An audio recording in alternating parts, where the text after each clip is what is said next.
It's your boy, TS. And Jamie, and welcome to the Chronicles of Podcast. The Chronicles of Bloodstock 2022.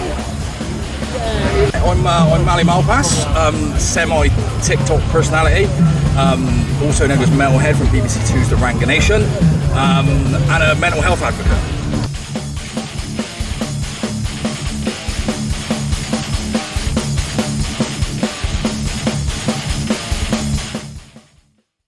How was your pandemic couple of years? How was the season, as they call it? I know we're not really out of it, but It was tough from a mental health perspective.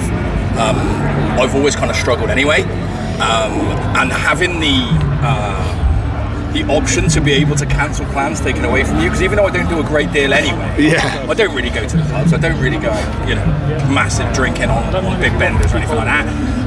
But having that option taken away to say no, it was really quite insulating. So I struggled. I did struggle. I wasn't on any medication at the beginning of the pandemic.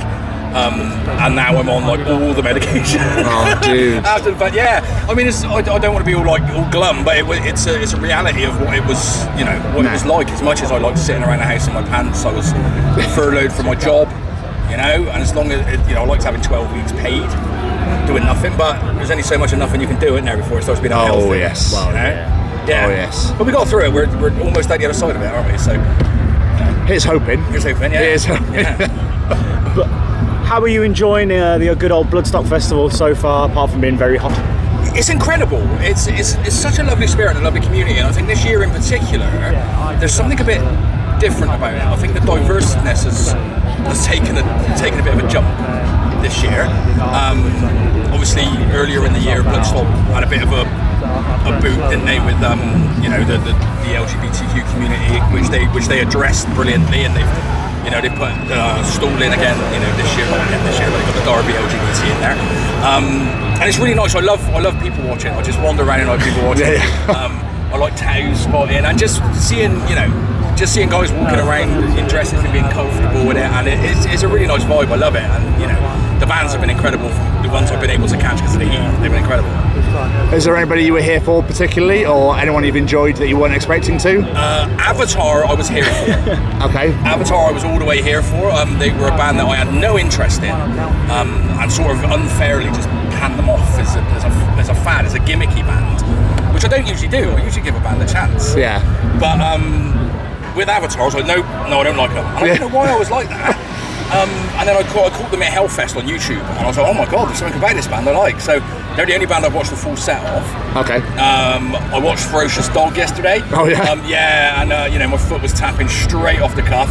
It's like watching the Pogues, but rockier, Yeah. like. I've heard good things about them. Yeah. Like fantastic entertainment. Yeah. And Bloody Wood.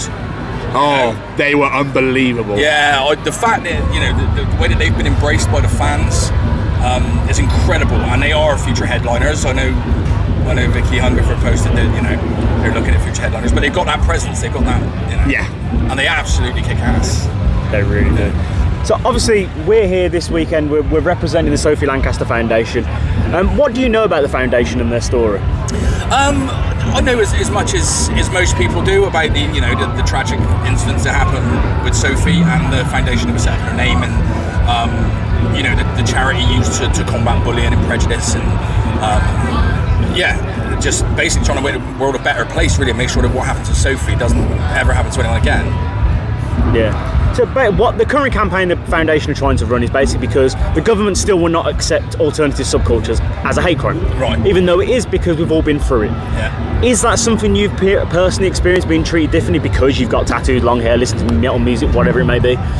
Yeah, I mean, absolutely. Every day, it's that, there's disdainful looks. I very rarely get anything verbally or anything audibly said to me, because I look like a biker. Not today, I don't. I'm in a pink dress.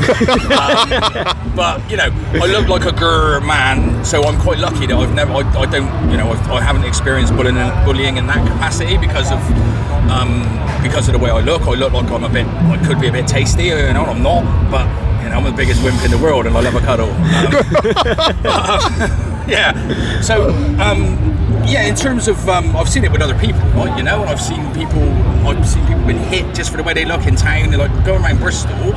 I've seen people just started on just because they were like a little bit different and not even majorly different. You know, so yeah, absolutely. I've experienced it. I haven't experienced it myself, thankfully, but I've certainly seen it. You know? The reason I wanted to talk to you about this especially is because, as you mentioned, semi-TikTok famous, as you put it, is you're very open about your mental health, and you do the lives on TikTok talking about mental health and stuff like that. And I think it goes hand in hand with what the foundation are doing, because yes, it's disgusting that someone gets beaten up or whatever because of the way they look. But as we spoke to people this weekend, it's the thing that stays with them. Yeah. You know, it does affect their mental health. They try and sleep at night and they wake up in a panic because of what's happened to them and whatnot.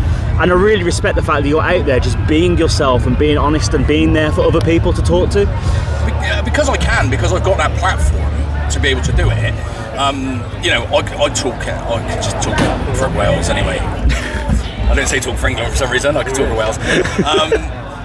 Yeah, I mean, I'd like to try and do something with it, because obviously not everything always escalates to the point, and I've said these things on my live as well, not everything starts at the point of violence. You know, with what happened to Sophie, there was a spark there somewhere amongst those individuals that made them take that step. And I think the biggest thing is recognising those behaviours in the people around us and calling them out when we see them. And it's difficult. It's difficult for especially with family and with friends. If you see toxic behaviours or you see people, oh my God, Jer, look at the state of that. You know what I mean? Most of the time we'll go, oh, it's family, you know, it's friends. But those behaviours aren't called out at the source, and that's why you end up with people that can do horrendous things because they've never been held accountable for it. You know, and that's why that's why it's important to me, as well as the mental health stuff, because it really does get people down. It does scar people. It's PTSD. There's no other way to do it. It's not just soldiers in Afghanistan that are getting PTSD. There are people that are being bullied. They're being treated badly just because they're different. And yeah, it's something that we really need to work on. Absolutely. Malli, this has been amazing. Thank you so much for sitting and talking to us, man. I really appreciate it. Can I also just say on camera as well that you look phenomenal. I absolutely love it. You look great. I'm just proudly representing in the pink. Thanks, gents. No, thank you so much, my friend. Wicked.